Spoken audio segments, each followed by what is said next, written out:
In this video, I want to share with you some interesting uses of paleoethnobotany, or it's sometimes referred to as archaeobotany.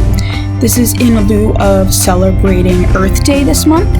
So, according to Cambridge, quote, paleoethnobotany can be defined as the study of the interrelationships between ancient peoples and plants based on the identification and interpretation of plant remains recovered from archaeological sites.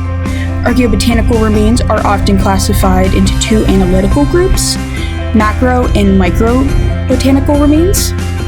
Studies of macrobotanical remains have typically focused on seeds, fruits, nuts, wood, charcoal, roots, tubers, and things like that.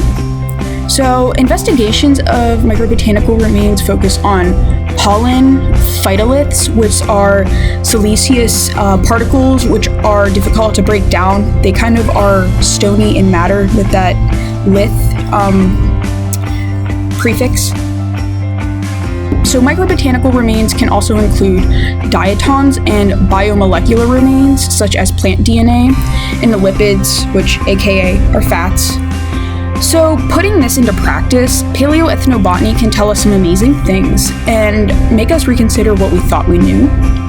So specifically in Gail Fritz's book, Feeding Cahokia, Early Agriculture in the North American Heartland, we learned that the metropolitan complex of Cahokia sustained large periods of population growth with farmers who grew a variety of crops and managed, quote, undomesticated wild plant products on plots of land.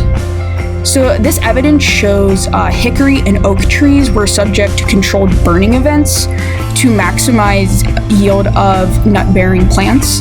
And specifically persimmons were grown in clusters between buildings or in groves that they kind of set aside.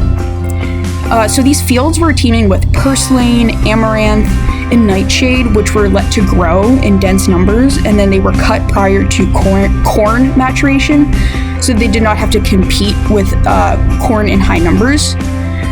And interestingly, knotweed, which is a fall ripening crop, appears to have undergone morphological changes during this domestication period.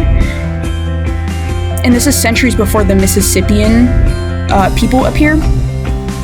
So the intermixing of domesticated and various wild crops facilitated healthy environmental diversity and sustained population growth efficiently.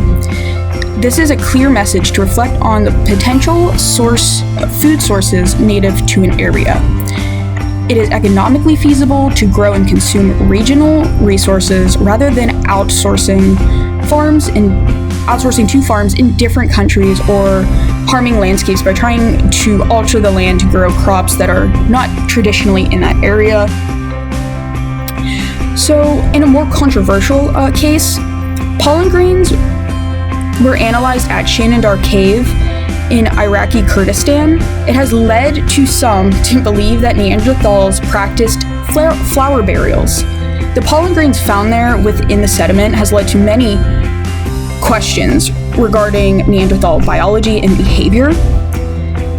There was a French paleobotanist, Arlette Leroy-Gourhan, and I'm sorry if I'm mispronouncing that, but she analyzed large numbers of pollen grains specifically surrounding Shanidar 4, which is a feature, and found that pollen grains belonged to at least 7 different plant species.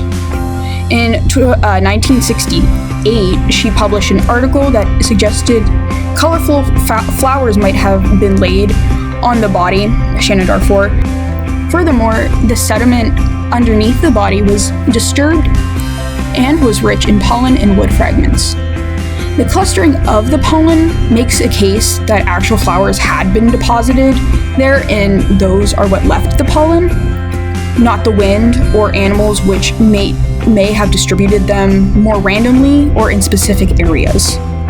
Her work concludes that high concentrations of pollen were found more than 15 meters away from the cave entrance, making it sound unlikely that any other forces had deposited them there other than other Neanderthals. The first real criticism of the flower burial hypothesis is Robert Gargett, who argues that wind or animals were more likely to deposit pollen in the cave rather than flowers placed there by other Neanderthals. In 1999, Jeffrey Summer suggested rodents who pack their burrows with flowers and seeds are the primary culprit, referring to excavation work done by Richard Redding in the same year.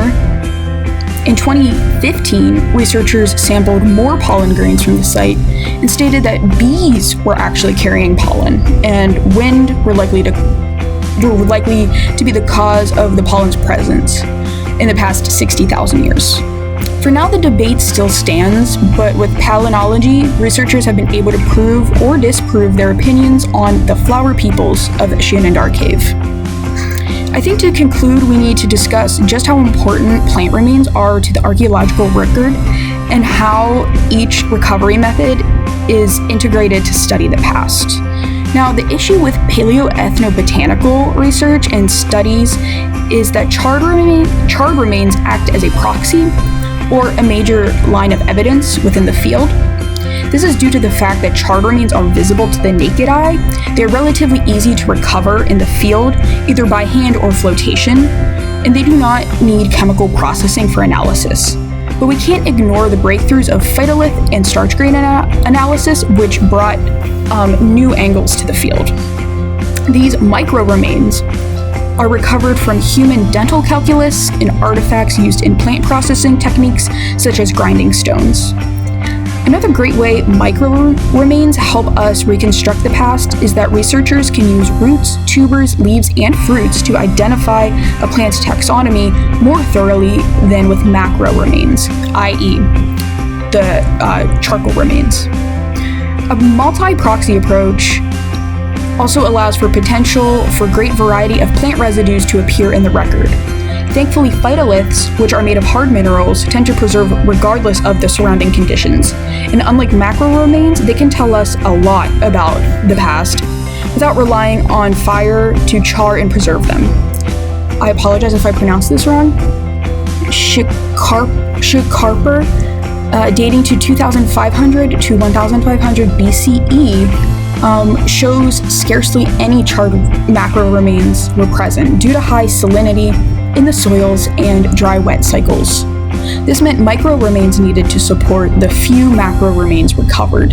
And through a multi-proxy approach, the research was able to recover 650 starch grains from grinding stones and conclude that there were 3 different types of millet present at the site.